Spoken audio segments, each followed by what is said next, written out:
Materi kuliah Hukum Ketenagakerjaan. Topik ke-31 dari 60 topik. Mengenal pengupahan. Bagian ketiga. Pemotongan gaji yang bisa dilakukan perusahaan. Upah kotor adalah gaji pokok dan tunjangan tetap yang diterima pekerja sebelum dilakukan pemotongan-pemotongan. Upah bersih yang didapat pekerja tiap bulan dikenal dengan istilah take home pay. Perbedaan antara upah kotor dan upah bersih disebabkan oleh adanya pemotongan-pemotongan gaji, seperti a. Pemotongan pajak penghasilan. Menurut Pasal 4 Ayat 1 huruf A Undang-Undang Nomor 36 Tahun 2008 tentang Pajak Penghasilan, yang menjadi objek pajak adalah penghasilan, yaitu setiap tambahan kemampuan ekonomis yang diterima atau diperoleh wajib pajak, baik yang berasal dari Indonesia maupun dari luar Indonesia, yang dapat dipakai untuk konsumsi atau untuk menambah kekayaan wajib pajak yang bersangkutan, termasuk penggantian atau imbalan berkenaan dengan pekerjaan atau jasa yang diterima atau diperoleh termasuk gaji, upah, tunjangan, honorarium, komisi, bonus, gratifikasi, uang pensiun, atau imbalan dalam bentuk lainnya, kecuali ditentukan lain dalam undang-undang ini.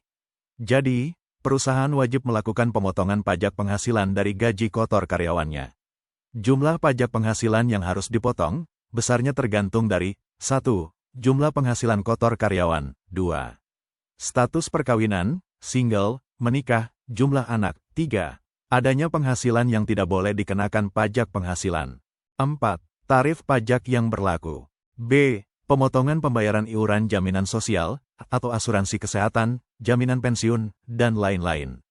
Pemotongan upah pekerja karena suatu pembayaran terhadap negara atas iuran keanggotaan atau peserta untuk suatu dana yang menyelenggarakan jaminan sosial dan ditetapkan dengan peraturan perundang-undangan, maka secara hukum pemotongan tersebut merupakan kewajiban dari pekerja. Pasal 22 Ayat 2 Peraturan Pemerintah Nomor 8 Tahun 1981. C. Pemotongan lainnya, pemotongan upah karena absen tanpa alasan yang jelas. Secara hukum, apabila pekerja tidak bekerja maka upah tidak dibayar. Pasal 93 Ayat 1 Undang-Undang Nomor 13 Tahun 2003.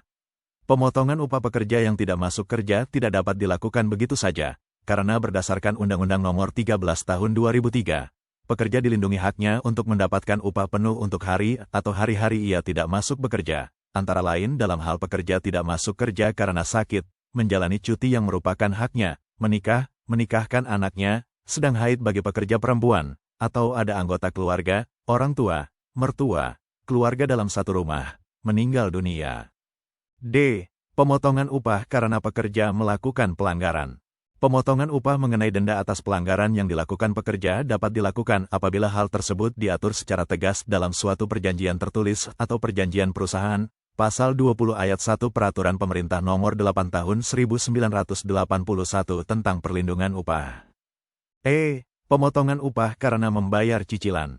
Cicilan ini bisa mencakup berbagai hal seperti membayar cicilan rumah, cicilan mobil, cicilan pinjaman koperasi, dan sebagainya. Upah tidak perlu dibayarkan bila pekerja tidak melakukan pekerjaan, kecuali dalam situasi tertentu.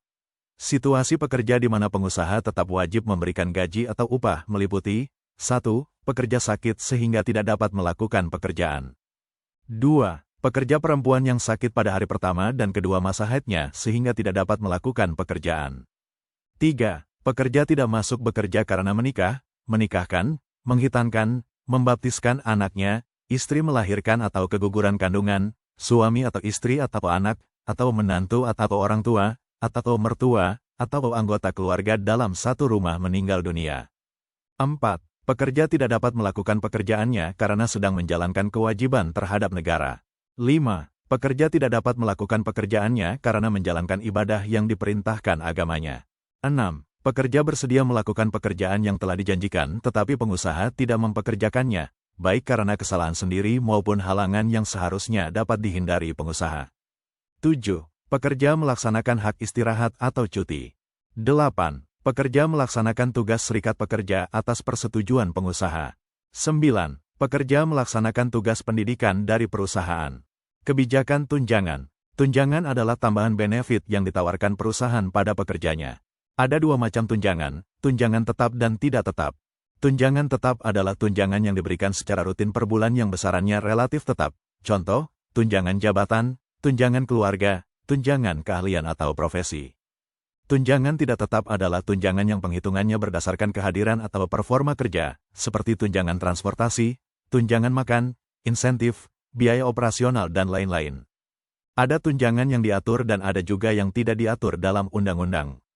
Undang-undang tidak mengatur mengenai tunjangan tidak tetap, tunjangan makan, transportasi, dan lain-lain.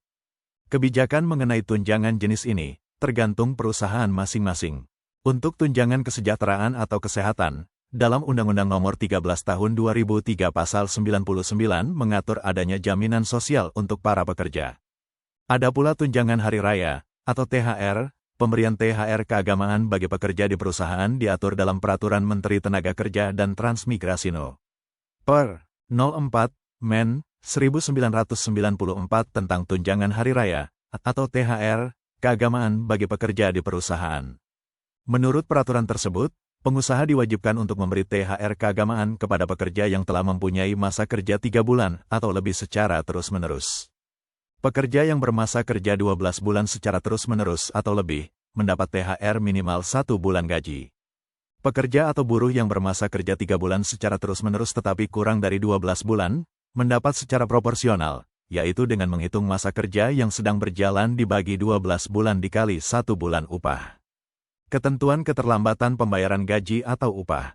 Dalam Pasal 95 Undang-Undang Nomor 13 Tahun 2003 ditulis bahwa pengusaha yang karena kesengajaan atau kelalaiannya mengakibatkan keterlambatan pembayaran upah, dikenakan denda sesuai dengan persentase tertentu dari upah pekerja.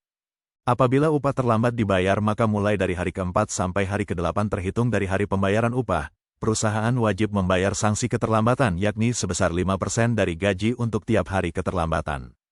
Di atas hari ke-8, sanksi keterlambatan menjadi 1% per hari keterlambatan. Apabila sesudah 1 bulan upah masih belum dibayar, maka di samping berkewajiban untuk membayar tambahan upah, perusahaan diwajibkan membayar bunga yang ditetapkan oleh bank untuk kredit perusahaan yang bersangkutan. Ketentuan denda. Dalam Pasal 95 Undang-Undang Nomor 13 Tahun 2003, pemerintah mengatur pengenaan denda kepada perusahaan dan atau pekerja dalam pembayaran upah. Perusahaan dapat mengenakan denda kepada pekerja yang melakukan pelanggaran, sepanjang hal itu diatur dalam secara tegas dalam suatu perjanjian tertulis atau peraturan perusahaan. Besarnya denda untuk setiap pelanggaran harus ditentukan dan dinyatakan dalam perjanjian tertulis atau peraturan perusahaan.